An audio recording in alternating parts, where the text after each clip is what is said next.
Hey, welcome to the podcast, Patricia. Hello, good to be here. It's been a minute since I've seen you. 2012, 2013. Yeah, back when I was young, I'm old now. We're all getting up there. But just to introduce you to the audience, I always like to ask this question. Who do you say you are? Uh, I am Patricia Yin. I'm kind of a little bit a jack of all trades lately, but I went to school for civil engineering and I thought I was going to be a structural engineer, but I ended up being a land surveyor and a landscaper. So That's, I guess, for being able to talk to you, I guess gives me a good opportunity to introduce people to like the different facets of civil engineering, and just like even going to school for engineering like we did, like I had no clue what an actual civil engineer is like technically, but that's what you are now technically doing like the surveying and the land development part. Can you talk a little bit more about that, like even how you got to this point and maybe like what land surveying is? Okay. So I thought I was going to be a structural engineer. So I went to school for civil engineering with a structures base. And then instead I went into transportation for my first job. So I did like bridge design, bridge construction, roadway design, traffic operations. And I went to grad school for construction management. So then when I left Georgia, DOT, which is where I was working for my first job, I moved to California. And over there, I was working for a private firm that had a dual licensed engineer. She did land surveying and engineering. So on that end, I learned how to do like a lot of land development stuff, grading plans, excavation plans, that stuff. And then I left her, I went to another company, and there I did bigger stuff. I did like big mansions. I did like 12-story buildings. And then after that, I fell into land surveying. I enjoyed it more. So I went to work for a company that does a lot of utility work. So now I do natural gas pipeline. I do a lot of mostly natural gas, but pretty much anything else that shows up, from electric lines, things like that. But yeah, I just fell in love with land surveying. So, and during the pandemic, I got tired of working from home. So I bought a landscaping company because they're always outside. Yeah. So that happened. And so I had to learn stuff. I had to learn all of the trees. I had to learn, how often you have to fertilize and how to cut grass. I never pushed a lawnmower in my life. And now I have 23 employees and they push lawnmowers every day. Nice. I guess how did you what was it about? So we're at 1.2 million in revenue. So I think my internet might have gone out recent. Okay. yeah. Just going back to the point that you're just saying, like you decided to buy a landscaping company through the pandemic just to get outside. Like what brought you in that direction? And like Well, I similar wanted to with stay in the construction industry, basically. So I was looking at things in the construction industry. I almost bought a paving company. I almost bought like another engineering company. But the thing is, the prices didn't make sense for like what they wanted versus how much revenue they were making, what their numbers look like. And the one that made the most sense to me was a landscaping company. So I was like, it's gonna kind of in the construction field. So that's what I'm gonna buy. So gotcha. That's how we ended up there. But I got tired of working from home. I can't be indoors. I'm not an indoor cat. Right. That was one of the reasons, even in reaching out to you, I was like, in doing the podcast and wanting to reconnect with people, I'm like, I wonder what Patricia's up to. And like, just knowing that you're that person that has that bubbly personality, I was just like, it'd be good to see how you've landed on your feet or just kept going forward. Yeah, it's been an interesting ride, that's for sure, this last 2 years. So, but we've been doing good. I mean, for 1 year and 2 months in business, we're already bidding big jobs. We got MGM on the horizon, hopefully, and then what is it called? There's another 3 other resorts that we're bidding on just this week. So Nice. it's good. I don't know anybody that's been in business 1 year that gets to do work for the MGM. Yeah. And I guess like you were saying, being a landscaping company or owning a landscaping company, that would mean you'd have like a long term, or like at least you'd be doing their landscaping or maintenance for a year or so. Mm. That's really neat. Yeah, So, we've been getting busy doing a lot of really cool projects. hmm. We're building a artificial beach in somebody's backyard right now. I got guys working on that right now. Yeah. And that's in California? No, here in Vegas. In Vegas. Gotcha. You know, Oh where we wow. have no water, somebody wants a Right. beach in their backyard. Hey, I mean, if you think about it, it's like you could just pretty much make it up as you go. And it's like, I guess what can you kind of describe that process a little bit? Like from the person just calling you up and being like, hey, can you guys do beaches? And you're like, sure, like we'll figure it out. Like, what was that We already conversation do her like? maintenance, so we have a relationship with this client. We've Mm, been doing her house for a long time, and she's remodeling everything, and she's decided to tear out the playground. She built a basketball court. She mm. put a palapa on a corner somewhere, and now she's like, well, I want all of this to be a beach right by her pool. And I'm like, sand by the pool, probably not a good idea. Right, right.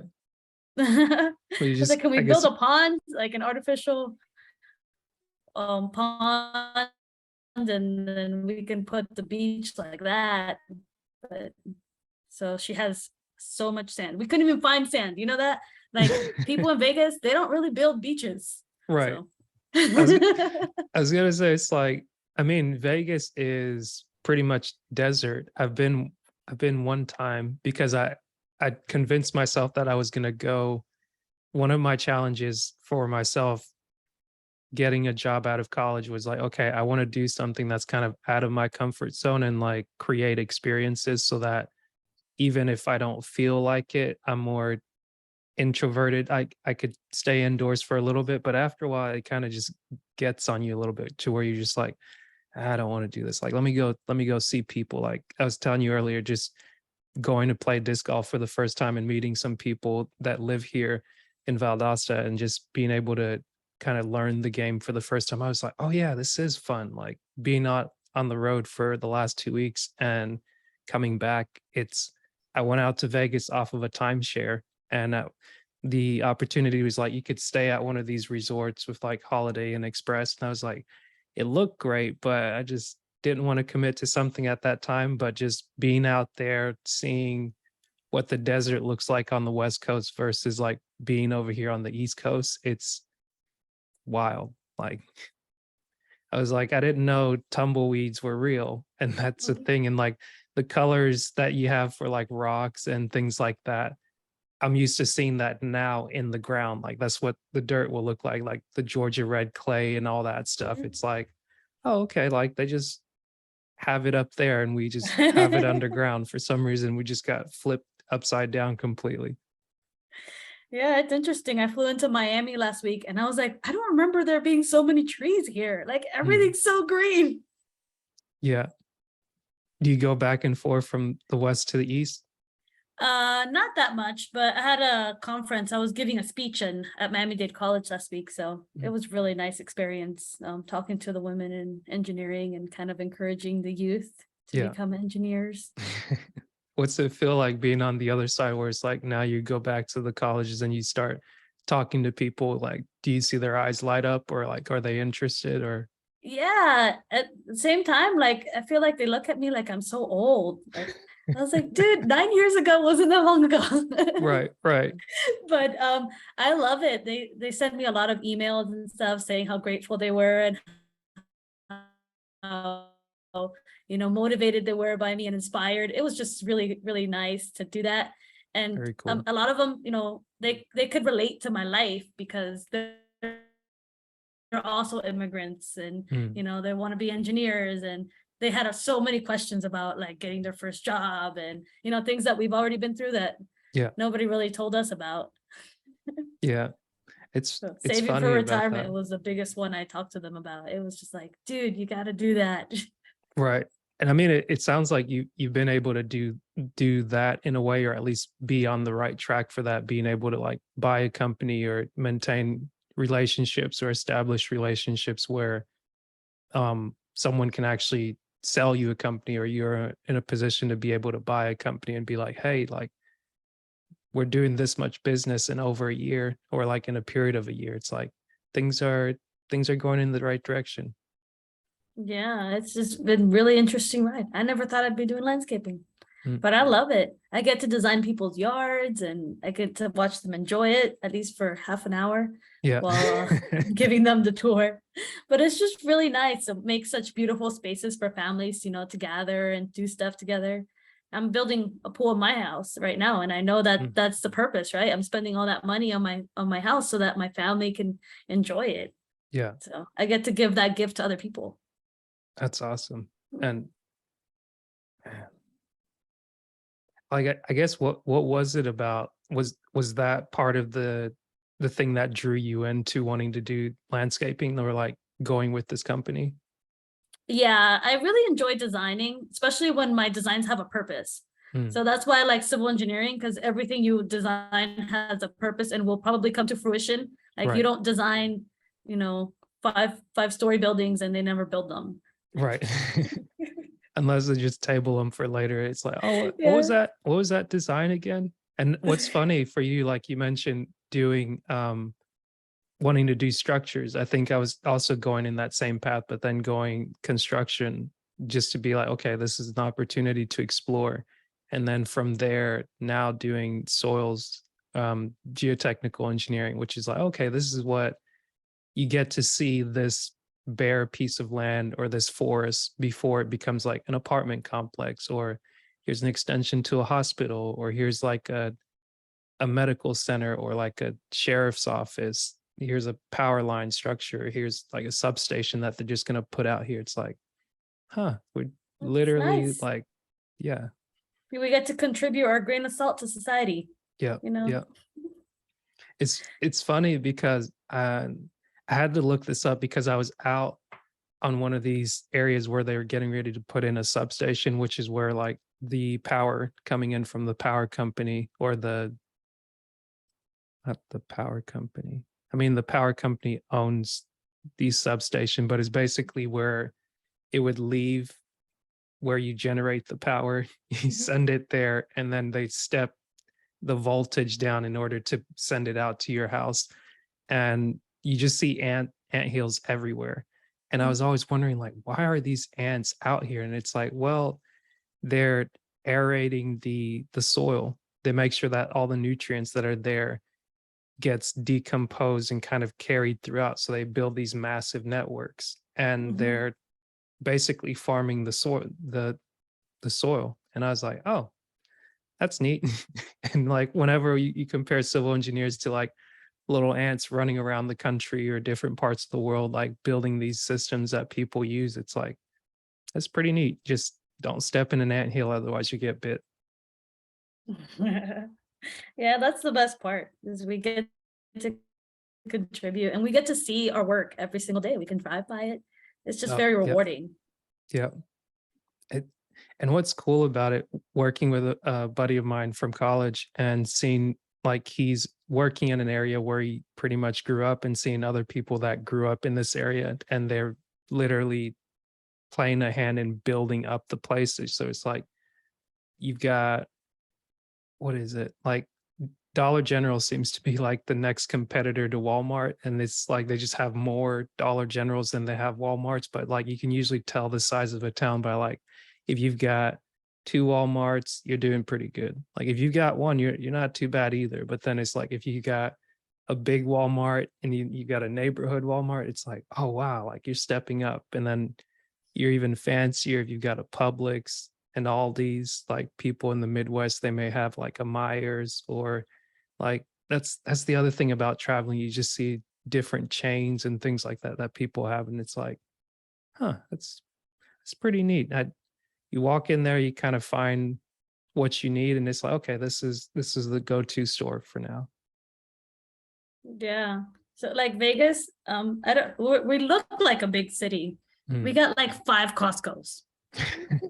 But like, there's no traffic here. Nobody lives. I don't know. They're always packed. So I think people just come from out of town to come to Costco. I'm not sure, Mm.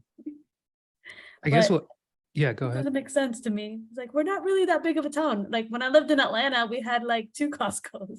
Right. I guess with Vegas, is it just you have like Las Vegas, there aren't any like smaller towns outside of it, or it's like you've got a bit of a ways before you hit California by like an hour and a half, or We got a um couple small towns like Pahrump. It's like mm, 30 minutes away, but there it's like middle of nowhere. You gotcha. drive through there, they have like a couple convenience stores, stuff like that. But Mm, um it's Vegas is down here is just Vegas pretty much. right, right. Basic. So I just I love it because there's not a lot of traffic, but they have all the infrastructure of a giant city. Mm, that is neat. I think that might have been the first time I rented a any kind of rental, and it was like a pretty neat car. It it may have been the one where it's like whenever you're not driving it, the engine kind of shuts off, and then once you go to hit the gas, it like starts up. And I was like, "Oh, that's fancy!" Like I feel all special and whatnot. I bought an F-150 like that. I had to turn it off because it was freaking me out. I was like, oh no, the car broke down. Awesome. So, I mean, what have been some of the things you kind of look forward to this year? Like, what's been some of like the high points or low points, or just like how have you kind of taken in all of 2022? Oh, 2022 has been a roller coaster. It's been so much. So, um, like I said, we made 1.2 million in revenue, but last month I had a loss of 54K. So last month was rough. Yeah. But it's just hopefully all the payments that were supposed to come in last month came in this month, so we'll be all right, or at least breaking even. But we haven't made a profit yet. We're it's just growing and reinvesting and growing and reinvesting that we haven't made any money. Because in the middle of a pandemic, I had to buy 9 trucks, 7 trailers, hire, all these people, and it was just a lot to do in 1 year. And when the trucks were the most expensive ever. So Yeah. that's one of the reasons we haven't made a profit, but we're still restructuring the business and trying to figure out the best way to do things. So it's been a very slow process. I think this year we've lost like 200K in the business, but we believe in the business. So, Mhm. and we know we can turn it around. We just need another like year to restructure everything, make everything. We have a plan to profitability, Yeah. basically. But until then, we're like living off of our savings. That's Gotcha. it's hard, but it's a blessing because engineering allowed me to be, have accumulate enough wealth to where I can do that, Right. and without having to tap into my 401k. That's what like a lot of entrepreneurs are like, oh, I even invested my retirement money into this. And we've done really well, and engineering is such a good field that you can make money like that and not have to give up your retirement. Right. I guess would you say the way you got into business is kind of the way you got into engineering, where there are some things people didn't tell you. You're like, well, I wish I knew this, but now I'm kind of learning as I go. Yeah, like how expensive payroll is, Mm, and it's every 2 weeks. I dread payroll weeks. I was like, oh my goodness. At the beginning, I was like, do we have enough money in the bank? But mhm. now we're not to that point anymore. We've kind of passed that. So, but still, you just see all this money getting pulled out all of a Mm, sudden, you have 23 employees. I've never seen, that's one thing with owning a business. You see a lot of money moves, yeah. but really nothing's going on. You're just moving money. You got to pay off the credit card. The credit card bill is way triple whatever my highest credit card bill has ever been. Mm, The business just spend money. You got yeah. to spend money to make money. Now I understand what that means. Right. So, Right. so I'm buying like $10,000 trees, but I have to install, I get paid more than $10,000 to put them in, but Yeah. it's just big numbers now. Right. Right. That's funny because it's like you talk about somebody wanting a beach in the middle of the desert in Vegas, and now it's like you're bringing trees in and different things like that. It's like, I guess, has the climate out there changed any, or it's like you kind of just go with the flow based on what you Well, can the make climate work? hasn't changed at all. If Mm, anything, it's gotten hotter. I think. Gotcha. Well, we had a pretty cool summer this year, but yeah, I've only been here 2 years, but I feel Yeah. like it's getting hotter. Gotcha. Lake Mead is drying up and stuff. So, but we just make sure the trees get enough water, and we Mm. check on them all the time, and we make sure we install them really well. We had to Mhm. crane the trees in for this property to get them their beach. We had to Right. crane in palms and all sorts of stuff. Not yeah, Yeah. really big mature trees.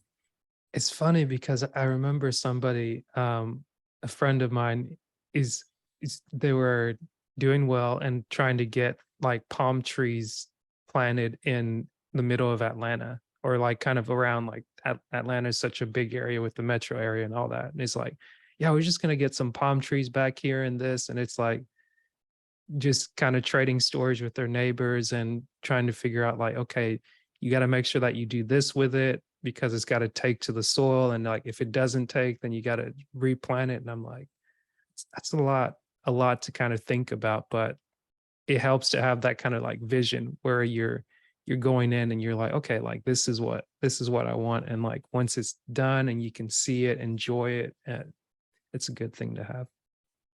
Yeah. And the thing is, because I don't know everything about trees, I've only been in the business a year and 2 months. Mhm. I hired talent, right? So like my install manager was the manager at a nursery. So he knows Mm. all about the trees, how to treat them, how to take care of them, all that stuff. And he's been in landscaping for 30 years. And Nice. then my maintenance side, he was a maintenance manager for a huge company here in town as well. Yeah. So, and then my designer is one of the best at Structure Studios, which is the software we use to design our landscapes. I brought him from California. Mm. So he's moving in, and he's starting this week. But he's been doing designs for me on the side for a couple months. I've been Yeah. testing him out, and he does great work. So it's kind of like that. You have to invest in the company by hiring talent. Yeah. So that's why we're not profitable. But I have a vision on where we could be. And Yeah. that's the kind of the crew I need to make it to the next step. You know, we Yeah. don't want to be a low-end landscaping company. We want to provide, you know, quality and top-notch, designs. That's awesome. It's funny because as you're talking about it now, I kind of think back to the first job I had, and it was working in landscaping with a family friend of mine. And like now starting to think about things like business and seeing like what he's got to consider. Like we do, of course, you do mowing of the grass and different things like that. But like you think about, okay, there's payroll, and then there's how many clients you have to manage, and like, okay, based on what the weather's doing, like out here, like during the summertime or during when we get more rain, like you got to keep, okay, like make sure that you cut people's grass kind of at a decent range of time, because otherwise you'll get somebody's yard get too crazy if they don't care about it that much. It might be okay. Or like if somebody wants the yard cut more frequently, you got to make sure you've got enough people to like maintain that so it actually looks like it's being upkept. And then before winter comes, you got to start mulching things, or during the summer, you got to put out hay and things like that, different plants and flowers to put out there. Make sure you go back through and like weed eat and all of that. So I can just imagine like all the fun of the ideas and the tasks that are kind of going through your head, and what you've got to do to like keep it all mapped out and everything like that. And I got to keep the desert in one side and the oasis thing on the other side, because some of my clients, they want like a rainforest in their backyard. It's like, come on, you do know you're in Vegas. This Some people isn't are like, water conservation, that's for poor people. That's what one of my clients told me. I was like, what? wow. This is crazy. I was like, no, it's the law. I have to Yeah. water. We can only water 3 times a week right now.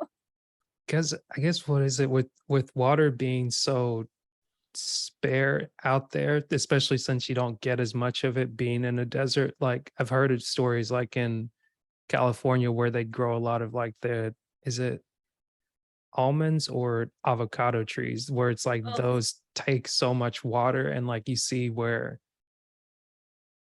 I don't know if like you just see areas where they would cave in because like there's so much water not there, yeah. and like you Like just sinkholes. yeah, sinkholes, that's the word. Yeah, it's crazy. But I don't know what California is planning, because a lot of their water, Southern California's water comes through here. So if we're out Mm. of water, they're really going to be struggling. Right, right, But to them, that's so far distance. They open the faucet, they always see water, and they don't see the Hoover Dam over here every week like we do. We drive right by it all the time, right, right. or Lake Mead. So it's just crazy, but they're gonna have to get on the same plan as us and start conserving water and start desalinating some of the water out there. Yeah. I think that's just what's gonna have to happen, because everybody needs water to live. You can't farm without water, you can't live without water. Yep. And but we do have to make sure we take care of the ocean too, because throwing all that brine in the ocean is not a good idea either. We're Mm. gonna make it a lot saltier, and it's gonna kill the fish. What is So brine? brine is the byproduct when you desalinate water. Basically, you get salt water, about Mhm, 2 gallons of water, mhm, and they take out the salt from one side and pretty much pump it on the other gallon. So you get mm, 1 gallon of fresh water and 1 gallon of brine, which is mm. concentrated, basically salt water. And then Gotcha. they shoot that back into the ocean. Dude. And they keep the fresh water. Right, But we have to figure out something to do with this brine so we don't shoot it back into the ocean, because then if you increase the salinity of the water, then the fish will die, right? So right. You're creating it's something not, like the Dead Sea. yeah. I think what we should do is send it back up north, where in the poles where Mhm, the glaciers are melting and all that water is not salty enough now. mhm. It's an But interesting. that's an expensive plan. Nobody's Right. gonna back me up on that. But they've tried to do other things with the brine. I think Berkshire Hathaway figured out a way to make lithium out of brine. Mm. So we could potentially make batteries from that, but you need water to make batteries. So I don't know how that's gonna Right. work. And I guess that because when you mentioned batteries, I guess there's been like a big talk about like chip shortages and people needing, um, I don't know if it's lithium or like you need a special type of metal to be able to make a lot of chips that go in computers, smartphones, things like that. And working with it's like engineering slash environmental slash construction. So like the environmental guys, they've got to be there to make sure that you don't disturb too many areas. But like I forget what the number is, but they had to move so much dirt and soil in order to get just like a tiny little thing of this metal that they need to make computer chips and things like that. And it's like, man, like you really don't think about all the work that goes into producing the convenient things that we have, but it helps to have people that are always thinking about, okay, what's another way to do this so that you can create alternatives or just have other ways to circumvent or just be like, okay, like now we can go this way and really make it work for us. Yeah, that's it's crazy how much work sometimes, and we don't know how things that we use every day are made. We never really think about them. We just use them. Right. Like my husband made toilet paper for the longest time, and I had no idea how toilet paper Oh, was made. I wow. used it every day of my whole life. I guess would you be able to tell people how toilet paper is made? Because I guess that was like one of the hot topic things, like when the pandemic kind of kicked off, they're like, the toilet paper and the paper towels are gone. But I think somebody had narrowed it down to like, it looks like a lot more of it's gone just because it takes up so much more space. And for some reason, people get panicked and they're like, I don't want to run out of toilet paper and paper towels. Yeah, I think they were buying faster than they could make them, because usually people don't, not everybody doesn't run to the store at once to buy toilet paper. They Right. kind of spread out. So they have a certain inventory they usually keep. Mm, And so when the surge came, they just couldn't make it fast enough. gotcha. But the way my husband worked for Procter and Gamble and Clearwater Paper, Mm, and they pretty much have the same process. They buy pulp. mhm, Um, it depends.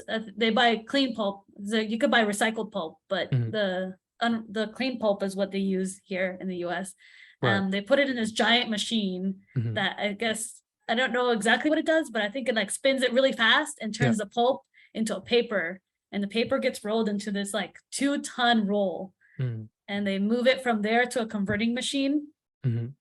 And the converting machine puts the cores in and, wraps the toilet paper and slices it and puts it in a nice, pretty package. Yeah, It's kind that's of interesting because on one end of the machine, these machines are really long. They're like more than 30 foot, more than a football field size, yeah, kind of. yeah, So you have the roll over here, and at the end you see what you see at the shelf. mhm. It's kind of so interesting, everything that happens in between. But if you look at just at the beginning and the end, it's like it goes from a 2-ton roll to what you see on the shelf. That's hilarious because it's like the second, I guess the second job that I had, which was like my first co-op or my main co-op in college, was working as like a technician and then going to paper mills and power plants. That's the word I was trying to think about. Power plants, taking the energy from there, sending them to substation. But pulp is like the byproduct of what happens when you take trees and you chop them up and it makes this like they're like little corn chips. But then once you mix them in that water, it's almost it's what orange juice would look like, the pulp that's in there if you want to compare that. But I would always see like the giant 2-ton things that um the 2-ton rolls of paper essentially before it goes to a site like that where they would make either toilet paper out of it. And even knowing that some of the byproducts to making paper would be makeup, Mhm. things like that, where you're like, oh, this is where this comes from, or you would get some oils and different things like that. And definitely, like you were saying, the recycled plants like that or the recycled pulp, that stuff is nasty. Yeah. Like if you even talk about just understanding what it takes to like recycle paper, I can't imagine what it takes to recycle plastics, but just being at one of those plants, and it was funny being this, like, maybe it feels like the whole month I've been back up in that area where they had one of those plants, and it was like you can always smell a paper mill from like a mile away, almost like Yeah. you'd smell like a chicken coop. And like when you go in there, they've got different dyes, or I think they call them liquors. So there's like a black liquor, a white liquor, and they each do like a different thing. They'll mix them up in those giant vats or storage tanks. And you don't want to get that stuff on you because it's like it can burn your skin, if not burn like the clothing you wear and things like that. But it's pretty neat stuff. Yeah, and the pulp prices are going up like crazy because China's not using recycled pulp anymore. They want to be Mm. fancy like us. What do you mean be fancy? Like what For are the longest time, they weren't focused on making quality toilet paper. So they were mm, using recycled pulp to make their toilet papers. gotcha. And in the last like 2 years, they've decided they're not going to use recycled pulp anymore, that they want fresh pulp. They want to higher quality products now. Gotcha. So now the US market is competing with the Chinese market to get fresh pulp. Mm. So So pulp prices no have more gone up. no more two-ply toilet paper like what you get in in the Yeah, we'll still get it, just more in the expensive. public. Gotcha.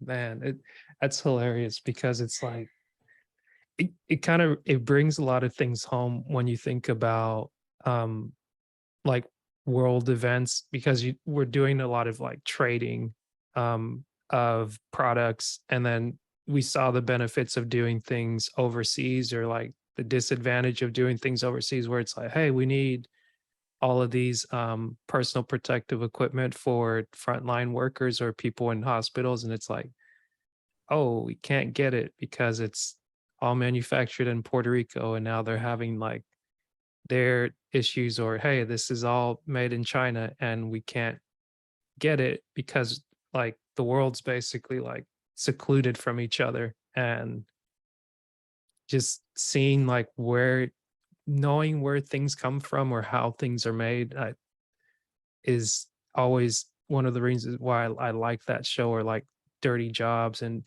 being able to even talk with yourself and just being like, oh yeah, we did do that. And it's like, huh, okay, like now I have a reason to go look into that. Yeah, it's awesome. But it's a balance, I think, trying to figure out what we're going to make abroad because there are some things we just can't make cheap enough in the US. So Yeah. Well, it's interesting seeing some, I kept seeing this commercial, and like I'm seeing different people make stuff back in the US again, like maybe what is it? Cars may not be the easiest thing to make, but I think like the drop off from the 80s with Ford, GM, Chrysler, like they probably won't make as big of a comeback as Toyota's made and things like the strides that they made during that time that we took off. But seeing something like soap, I keep seeing this commercial on YouTube. It's like Sasquatch or something like that. And they're talking about how a lot of soaps and detergents and things like that are basically what you'd use to wash dishes. And I think they call it Sasquatch or something. And like wanting to reach out to people to sponsor the podcast. And like you were saying, kind of learning how to run a business and knowing like, okay, you got to spend money to make money, or like, what's a better approach to do this? Seeing them, it's like, okay, they are like soap, hygiene type products, you could say, for men. And they're like based in the US, they're doing this. Something else that I looked at was like for supplements, Jocko Willink. He's a former Navy SEAL. I don't know if it's Navy SEALs or Marines, where they're just like once a Marine or once a SEAL, always a SEAL. But like he's got a company, Origin Main, and they try to make all their things in-house. They'll do like jujitsu gis or like work boots, supplements, and things like that. And they're trying to like revive certain things. But to your point, like it's a strange dance where you got to figure out like what you still can make, and then like what's not as easy to make. Or what you'll get threatened for trying to make. Like we're trying to make lithium batteries in the US, and China's like, we will not buy any of your cars if you do that in-house, because they have huge lithium reserves and they want to make their money, I guess. Right, It's like, right. we got to think about ourselves too. I'm a big fan of Buy America. I'd rather pay more to buy American products, but Yeah, unfortunately, like most American households can't afford to buy America. yeah, So yeah. we got to think about those guys. They got to live too. Yeah, that's true. And I mean, even kind of going back to like something like a Dollar General and Walmart, like of course you have people that look at the quality of products, and like you see, okay, if you go to a Target, for instance, um you might see similar products, or it's like it might be the same, but maybe you get like a different type of person that shops here or shops there. But like to your point, everybody kind of needs something. And being able to talk with someone that I met, Ambi, she does what was it? She looks at survival items, and she just pointed out to me like, hey, here's some things that you can find from a Dollar General. Like you don't have to start and just be like, okay, I'm preparing for the end of the world. It's like, no, you want to be prepared for like small things. Like if you're driving on the side, if you're driving and you happen to have a flat tire, now you're on the side of the road and you don't know how to change your car tire. It's like, yes, you could call AAA or whatever car service it is, but what what if they're just like it happened to me? They're like, oh, we don't run at this time. And I'm like, what do you mean it's 8 o'clock at night? You don't run? And it's like, I think my battery had died or something. And it maybe took them 3 hours to send somebody out. And I was like, I'm in a major city. I'm paying for this service for 3 years at that point. And I was like, it didn't help me when I needed it. And it's like just kind of running through my mind. And I'm like, I don't feel too smart as an engineer if I don't know how to change a tire. And I found out the hard way, like you got to get up in there and make sure that you don't press on your door frame and like crack your door from the bottom. But just learning small things like that and being able to see how different resources like a Walmart, a Dollar General, a Target, Publix can serve different groups of people, and kind of actually understanding what's good for you or what can serve you for what you need. Like, of course, going to a gas station or something like that, it's like you're not going to find any type of produce. But I've been learning like, okay, you can get nuts, or you can get obviously water and different things like that, but maybe stay away from all the energy drinks that are just brightly colored and just being sold to you any minute, or all the sugar in the candies and stuff. But I'm like, I'm slowly learning, and I think people are doing also a better job of like using social media to inform people like, hey, like you don't necessarily have to be vegan, but like here's some healthier options. Or I saw something today. It was like hair loss may be tied to a lack of iron or like an iron deficiency in your diet. So like here's a supplement you could do for that. And I was like, I never thought about that. Mm. Yeah, I don't know if I mentioned to you, but I used to own a salad dressing company. How'd you do that? It happened by accident, like a lot of things in my life. Oh, Life just takes me where it goes, and I just do don't find it. tell. I'm like, Do okay. tell. Was this pre-college or post-college? After when I first had my son, Mhm, I was breastfeeding him, and mhm, he had really bad colic, and everything made him sick. So the doctor put me on a diet. They're like, mm, oh, it's whatever you're eating that's making your baby sick. mm, So she put me on this diet. I couldn't eat onions or garlic or like cauliflower or artificial sweeteners, no dairy at mm, all. So I looked up, and there's a low FODMAP diet that, like, basically there's things on the shelf that you can look for, basically the symbol that says low FODMAP, and then now you know it doesn't have garlic or onion or any of that stuff. oh, So wow. I was Like looking for all those salad things fall dressing. into one? Yeah, Gotcha. the FODMAPs is kind of like an irritant to the stomach or to the intestines. Mm, So when you have low FODs, it's good. So I had a friend who owned a salad dressing company that mhm, was low FODMAP, and he was yeah, going on business. mm, And then I was like, okay, well, send me some samples. And I liked them. They tasted pretty good and mhm, tasted way better than anything at Whole Foods. yeah, So I bought the whole company, and I started like selling it, marketing it, manufacturing it. He didn't have any stock. mm. And I did that for like 2 years. But then I stopped breastfeeding, and I felt like a hypocrite eating garlic and selling this thing that doesn't have any garlic in it. So I sold it.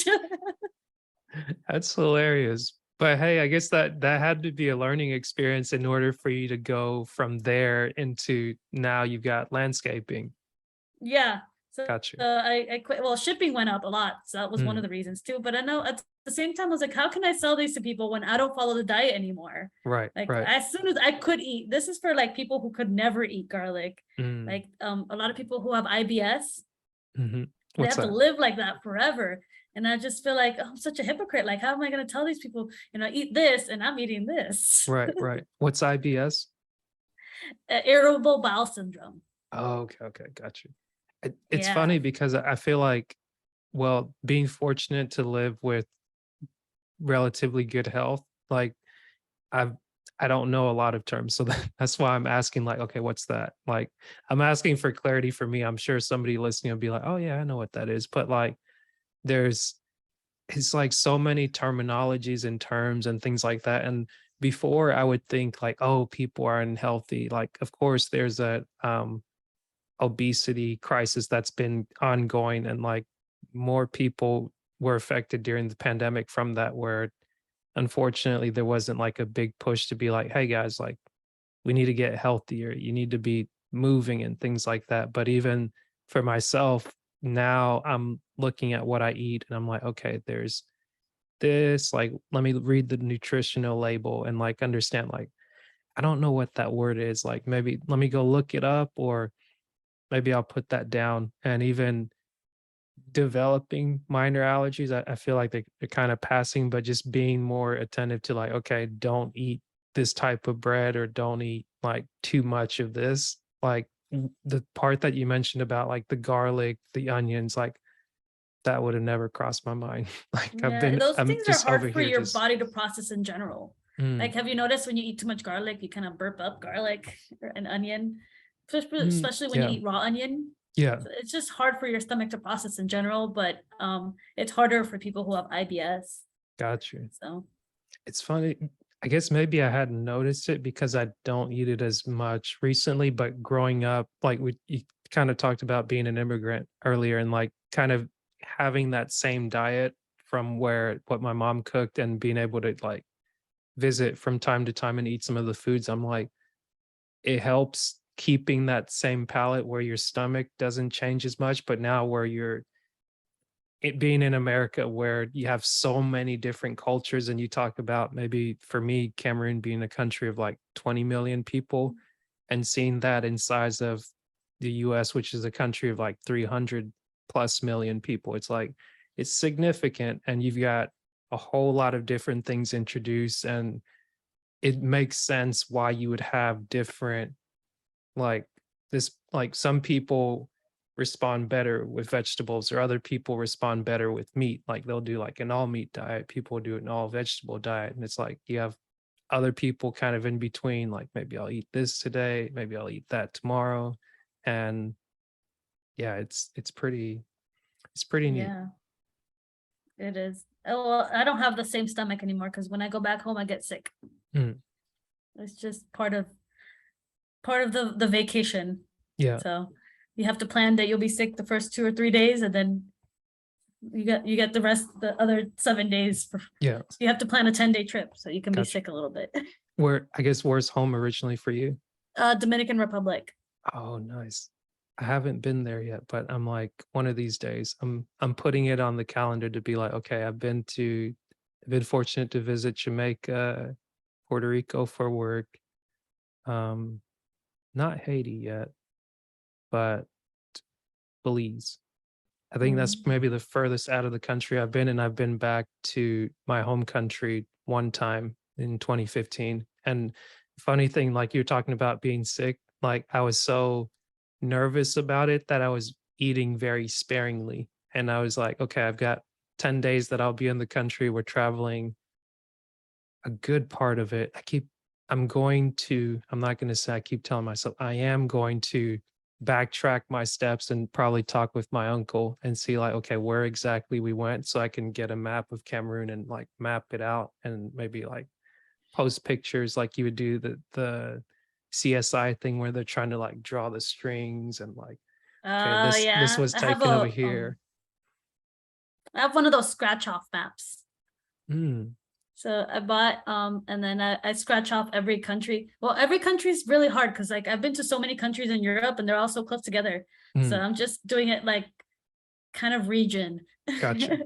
So like, is So it like the map itself, you scratch off the area that you've been to and yeah, like it's all changes? gold, and when you Mm. scratch it off, it's in color. Oh, okay. So you get to see you actually get to see the areas and stuff. So it's kind of cool. So It's that's pretty how neat. kind of we've been planning our goals, trying to see what areas are left to scratch. Yeah.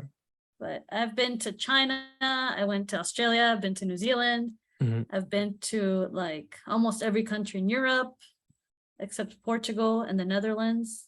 Nice. Um, and a lot of the countries on Eastern Europe I haven't been to yet. But Mhm. I went to Hungary and Turkey. That's pretty much as far east as I've been. Gotcha. Yeah. But went to Peru. That was Mhm. really awesome. Mexico, the Bahamas. I don't know. I'm trying to get all 7 continents first. Yeah, So I have yeah. Africa and Antarctica left. Nice. It's funny, I spoke with my buddy Steven. I met him when I worked in Puerto Rico with FEMA for like, I guess what was technically 5 months, but more like a month and a half in at the start of 2020 before everything just kind of went left. But like he did a trip through South America at first, and then he ended up doing like a trip around the world, touching all the continents. And like he was just telling me about it, and I was like, wow, that's pretty neat. Like just planning that out, just being like, okay, I'm gonna go this way and hit this thing and see that and see that. Like Yeah, we've what do you been want to doing it see? really cheap. So Mm, we that's stayed at true. hostels because I Yeah, love hostels. One, they're cheap night, and two, you make great friends. yeah, yeah. So I think the that's first kind of how one, we do it. the only one I've ever stayed at was in San Diego. And I Oh, I was stayed like, at one too in San yeah, Diego at the, what is it, Lantern District or something like that? I think Gas so. Lamp District, is it Yeah, called? that might be it. Yeah, I think there's only one. We probably stayed at the same place. It is pretty neat because it's weird. Like on the one hand, I was like you, when you traveled, you and your husband both traveled together and stayed at the hostel. Because I guess for me, I was like, I was able to do it on my own, but then it's like being in a relationship. I'm like, I don't know how this one's gonna go over. It's fun, I think. Yeah, We usually try to book a private room, but yeah, so we still hang out like in the common areas with everybody. But if they gotcha. don't have that option, we'll share a room with 6 people. I don't care. We'll each Yeah, sleep on our bunks. And but it's a lot of fun. You get to meet people from all over the world and listen to their stories and party together and hang out together. And yeah, yeah. it's just awesome. And That's then pretty like when cool. you're in their country, you call them up and you're like, hey, I'm here. Let's hang out.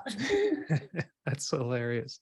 It's funny. I hadn't thought about that. I feel like you're reminding me of a lot of different things where I'm like, I have plenty now that I can put on the calendar for the next year and just be like, well, if I don't know, I can just ring up Patricia and just be like, hey, what do you think about this place? Have you been here? Like, what do you suggest? Like foods and things like that. And now my thing's just been um discovering things in my backyard and just seeing different areas in Georgia that are pretty neat. Like finding this park this morning and being able to go there, not only like in playing frisbee, I got to like walk the course with people that have actually played it and just hearing it be like dead silent. It's a nice warm day, like 75, and like a nice cool breeze is just blowing from time to time. I'm like, this is really nice. Like, I haven't done this in a while, but I'm just gonna enjoy today. Yeah, there's so many hidden gems just here. Mhm. So we're going to the Spring Preserve this weekend. So I guess they have a Mm. butterfly garden out there. I haven't Yeah, seen a butterfly in Vegas before, so I'm pretty excited. very cool. I've seen scorpions. Mhm. I've seen a lot of those. Have you been to Phoenix, Arizona before? No. Gotcha. I've got to, That why they well, have a lot of scorpions there too? no, I'm gonna go there in November, like I was telling you earlier, and I'm just trying to think. I'll plan on doing something probably like Saturday, Sunday, and then maybe something Monday morning. But I figure if I just look up something or pick a local activity and just like enjoy that. That's the other thing I've enjoyed about traveling is like going there and actually kind of semi feel like you're living there, like enjoying it. Like you can kind of do like the touristy stuff, but like actually being able to spend a good part of the day on one activity or like few activities versus like trying to cram in a whole bunch of things, like those are fun too, don't get me wrong, but that's been a different experience. It's almost like, okay, you feel like you're not having to run from like one thing to the next thing to the next thing to the next thing. What we usually do is we book a bike tour. That's a couple Mm, miles, yeah, at least 4 or 5 miles, and you get your exercise for the day. You get to yeah, see the town, and you get to earn your meals, right? yeah. That's okay, I'll do that. I'll do that. I'm sure they've gotta have, they definitely gotta have a bike tour if they have, all these scooters and everything. Have they made have they made it out there to you guys? Yeah, they're usually pretty cheap. You Mm, can book the bike tour for like 35 bucks and stuff. And sometimes it's just a volunteer and then you can just make any donations you'd like. yeah, But it's really cool because you get to see the town and you get to do your exercise for the day, and it's a lot of fun. You get to meet new people. right, right. I guess, they had this, I'm sure they probably still have it, but over in Chicago, you could do a kayak tour where it's like an Mhm. architecture tour, and with all the different type of architecture you see in Chicago, it's like you're on the water for about, I think it was 3 miles, and then when you go into downtown, the guide usually makes sure that the bigger boats or the taxi boats that are gonna cross, that we don't get into their way, because otherwise it's like you're sitting there trying to paddle and just be like, "Oh my god. Oh my god." And I found out pretty quickly to be like, you gotta paddle a certain way to where you keep the water where the Yeah. water is and not in your boat, in your canoe. Yep. That water's cold though in Chicago. Yeah, well, I think this was summertime, so I kinda lucked out. Yeah, but it's pretty cold. I'm from Florida. I like that warm Oh, bath water. gotcha. That is funny. I couldn't even go swimming in California. The water was too cold. Oh, yeah, that's the other thing that, like, with California and just even Vegas, the thing that caught me off guard going there for the first time was, like, seeing how cold it gets during, kind of close to this time, but also just at night. It's like it's like a switch just goes off, and it's like, "What what's that? I thought this is just sunshine all the time, every day. Like there's cold out Yeah, the here." temperature is huge range. So you're like in the 80s, 90s, Mhm. sometimes in the middle afternoon, and at night it's like 68. Mm. It's Kind of just a reminds lot. you of Georgia, huh? I love Georgia. The only thing I don't miss is the mosquitoes, the Mm. gnats. Definitely found plenty of those recently. It's like as soon as there's any type of water or early in the morning, it's like, oh, okay, they're out here. They're just ready to nip at you and get at you. And the snakes. When I lived in South Georgia, I saw a lot of snakes. Mm.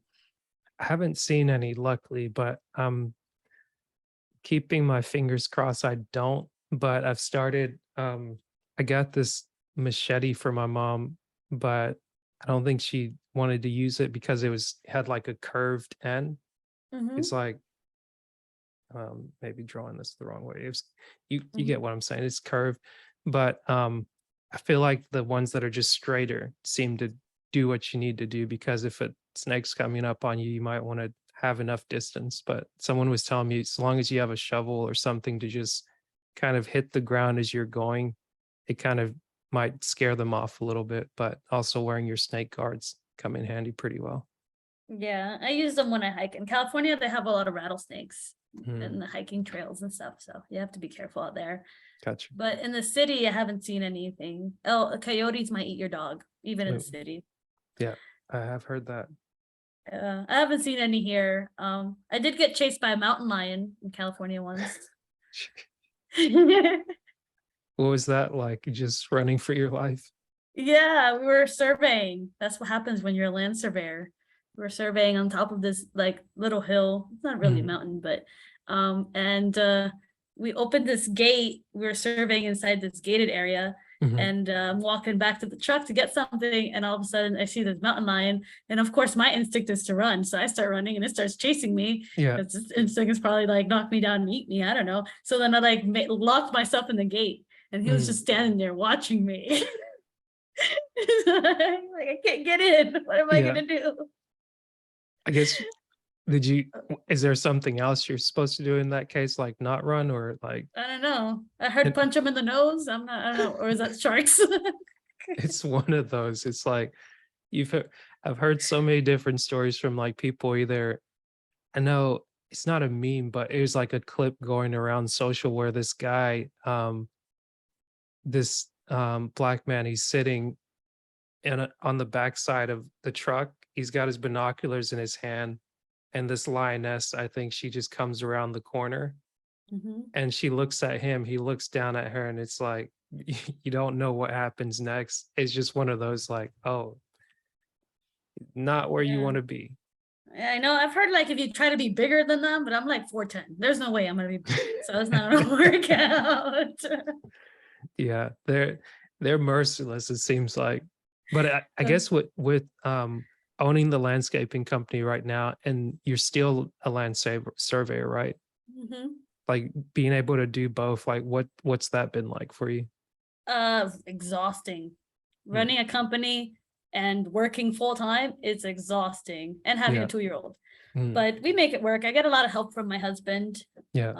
But I really enjoy the land surveying side. I left it for 10 months and I Mm, was missing it so much. There's just something so satisfying about land surveying for me. And it's a really good field to be in because there's not a lot of women in it. So mm, I'm like the only woman land surveyor in my office. yeah.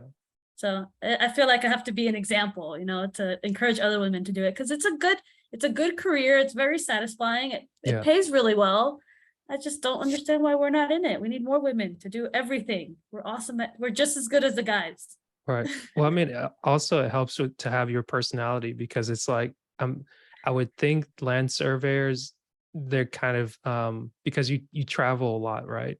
Hmm. So it's like you've got to have that type of personality where it's like you can easily entertain yourself, like you get along with other people pretty easily, and like you don't mind the travel, because like some people, like we were saying earlier, are kind of like homebodies or may want to be in an area where it's like, what's going to be where, and like just having to be like constantly on the move. For some people, gets to be a bit taxing. Yeah, if you like to hike, land surveying is a really good job because True, you get true. to hike places nobody else can go. Mm. So I that's what guess I enjoyed the most about it. I was like, I get paid to exercise. that is hilarious. But I mean, even that perspective, it's like that's a great perspective to have, because it's like other people would look at it and just be like, I have to do this, and it's like, okay, if you're coming at it with that, it's like, yeah, it's probably not for you. I don't even have to do squats, and my butt looks awesome. Just go up the hill, up the hill, every day up the hill. Yeah, it's funny. I don't know why they like to put those survey monuments way at the top of a hill. Good reference point, I'm guessing. But I guess what is it about land surveying, or like what was it about? I feel like you already kind of answered this, like, but I know you met somebody that did land surveying, and then Mhm. just having the opportunity to like be outside and exercise with it and different things like that, see what other people don't get to see. Was that what really led you to fall in love with it? Yeah, I think it's a good mix of being in the office and in the field and out in Mm, the field. So I did everything. So I went out in the field, collected the data, and then I came in the office and did the design. mm, So I really enjoyed that because I'm not in the field all the time, but I'm right. not in the office all the time. Yeah. Yeah. Because I feel like construction, you're in the field all the time, Mhm. and design, you're in the office all the time. Yeah. Yeah. I, I definitely I definitely like that balance, because it's like it anything will kind of wear on you, but being able to like break it up from time to time, it's like, okay, like, oh yeah, I get to go do this thing, and it's okay, sit down, write a report, do this, and then, oh hey, what, we got something else coming on, like let's go do that, and like just meeting all the different people you get to meet. Like, do you work with a big team, or do you interact with a lot of contractors? Yeah, there's usually a contractor on site digging up whatever pipeline they're doing or Mhm. building an MSA or a substation. Yeah. So they bring in, the substations we do bring in like 36-inch natural gas lines and you know depressurize it, Mhm. basically to a lower PSI. So it Yeah. comes in at a huge PSI and they lowers the PSI. So they have all these valves and stuff in there, and Mhm. we help build that. We survey all that stuff. Yeah. So they map out the every single weld on a pipeline in California is mapped out on anything over 4 inches. Mhm. It's GPSed and it's in a map. So they have like exact coordinates for Yeah. every single weld. It's kind of really interesting approach to minimize kind of any issues. They're Right. doing a lot of hydro testing to make sure that, if there's any leaks or anything that needs to be repaired. They're Mhm. doing a really good job out there at maintaining their pipeline. Yeah. That's awesome. It's awesome to hear that, like, construction or just building design and things like that are implementing newer technologies, like being able to like track welds and digitally trace them to be like, okay, hey, this is here, this is there. Um, One question I was going to ask you, when you mentioned like pipelines and like water testing and things like that, have you ever heard of is it water wishing? Like the thing No, where people use the metal rods to be able to find water or pipelines or different things like that. no, I haven't heard of that. I guess Tell it's like me. this,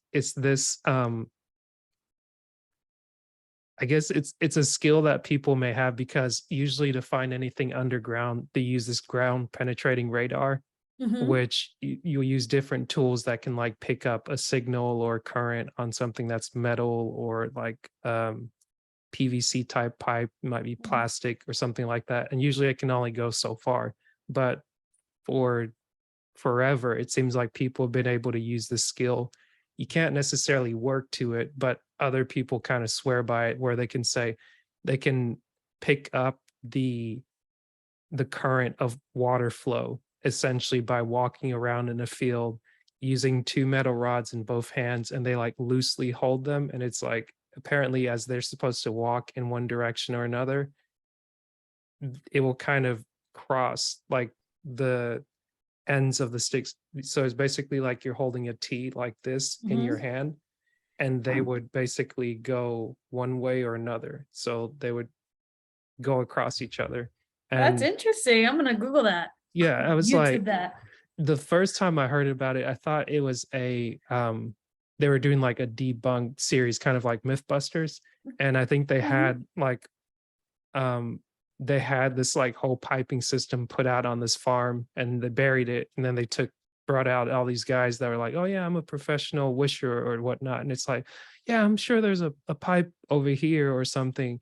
And then they were just like, nah, that's not right. So the verdict is still out on that, whether it's like, yes, it works, no, it doesn't. But I was just curious if that's something you came across. No, we usually use like these little um robots that we throw into the water or in the Mhm. pipeline, and then it'll go through and you can track it. It has GPS. Well, geez, it seems like everything on the West Coast is like years in advance before we get it on the East Coast. Or like, I'm sure some people have it over here, but like I think I was telling you before, in something like in nuclear, it seemed like a lot of areas where technology could be, it's not there. Or I'm sure it may be like a safety thing to just be like, okay, has to get pre-approved and that before you just have robots climbing through pipes and things like that, and just being like, oh yeah, yeah, this guy's right here. Yeah, and I mean in California they have it so you can even detect leaks and stuff. They put like Mm. these little robots. They have a name for them. And it's like a cute name, like a dog or something. I But don't remember exactly, but they throw them in there and they can detect leaks. They can like do all sorts of collect all sorts of data as they go through the pipeline. yeah, oh, that's got to be definitely a lot better than putting someone at risk. Like I remember, well, obviously you can't fit someone in like a piping system or something like that, but we used to use this little crawler system, and basically it would crawl, it would have like a transducer on the back of it which you used to measure metal Mhm. thickness, and you would let it crawl on a paper machine or let it crawl up a tank, and it's like to tell you for the lining of the wall or around where the welds are, like how much of it is wearing down, and then that would tell you like, hey, this is good for this amount of time, or like for insurance purposes this would be about how much time you have left. And then in other areas people would just start, like some places would look like a Swiss cheese basically, because it's like they would just have to keep patching different areas in the tank, and it's like, yeah, you're probably gonna have to replace this, it's gonna cost you, but it's like it's up to you. Like you can either replace it or you could just keep patching it Patching it up up. piece by piece. But Yes. go That ahead. doesn't work in California. They have really strict laws on their Mm, pipeline. They were constantly repairing things with new. They don't just patch them up.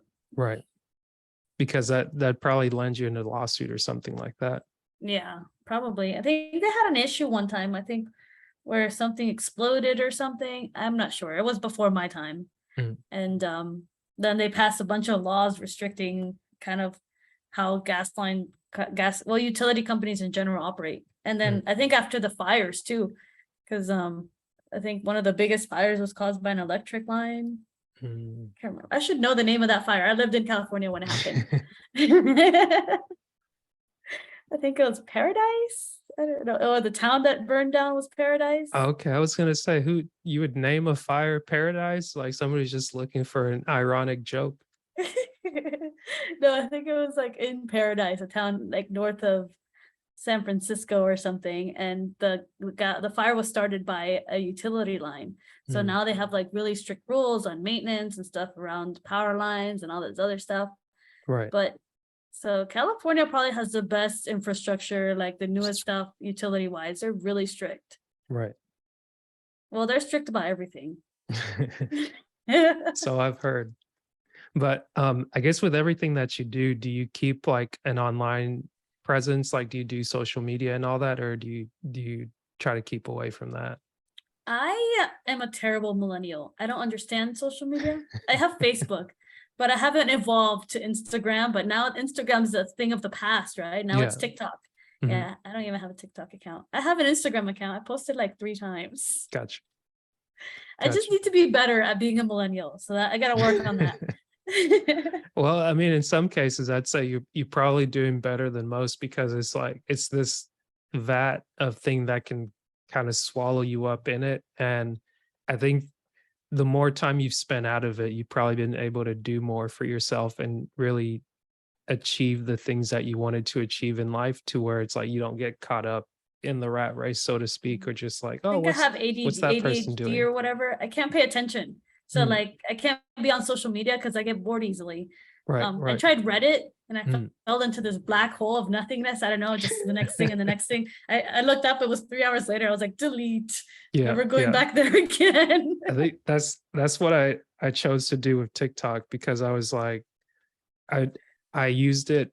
I think I downloaded Instagram trying to learn it, and doing YouTube in order to do like the podcast and share it with people and just get better at learning how to promote stuff. But like TikTok was the new thing, and like trying to figure that out. And I'm like, oh, I'll post on it. But then when you can go through the search feature and you just all you do, you just swipe up, you get a like a 10-second video, a minute video, and like they just keep expanding the time. And it's like everything that you swipe on, it will get your attention. And it's like, oh, and that's like you're saying, like an hour would just go by, and it's like, this is a problem. Like, I can't be doing this at home, can't be doing this at work, or I can't, it's like, I can't continue to do this and just be like, man, where has the time gone? It's like, I watched man. my TikTok on Facebook. Mm. Yeah. They have been pretty good about like repurposing videos and sharing them back and forth. And I think somebody had sent me a TikTok video for like this whole one chip challenge that keeps going around. And I was like, "Yeah, I don't think I can see it since I don't have a TikTok account anymore." And I was just yesterday decided to click on the link, and I was like, oh, I guess I can't see it like in the browser. And it's like, oh, hey, so and so is on TikTok, so join the thing. And I was like, no, it's okay, but I can watch this. And it's this person was just having the time of their life. Like they took a bite of that chip, and it just kept getting worse and worse. The kids are in the background screaming like, "Daddy, show me your tongue! Like, drink some milk! No, call the ambulance! Like, what's going on?" It's like it got worse in part 2, and it's like, nah, I'm not falling for that joke again. But Yeah, and that's what I've been seeing, but I just don't, I don't know. I don't get my news either from social media. I try to read my news. I'm kind of old school mhm, that way. I like to read it, but we don't have newspapers. I actually ordered the New York Times so mm, they bring it to my house so I can actually read the newspaper. But then that was getting expensive, so I mm, just have this subscription now. I just on my phone got you. read the Hey, news. look at you being an adult. I know. I'm just, I don't know. I don't like social media, and I really don't dislike reality TV. Mm. That's Oh, like torture. yeah, If you want to put me in timeout, make me watch 15 minutes of reality TV. I can't. I don't want to do it. I don't want to do it. But one last question I'll ask you, just to circle back to when we first started. Are you still who you said you were? Yeah, I'm a lot of things. I'm a mom, I'm an engineer, a landscaper, I'm a jack of all trades. Mhm. And I love to learn. So whatever other trades I pick up along the way, I'll see whatever life takes me. I might own, Awesome. I don't know, a pool company next. Hey, whatever the wind brings. But this is an awesome conversation, Patricia. It's so fun to catch up with you. And it's good to see that you're doing well in life and that life is doing right by you. Oh, good. It's good to hear from you again too, and seeing how you're doing geotech work. That's amazing. Yeah, So, it's been a fun process. all right, take care. You too.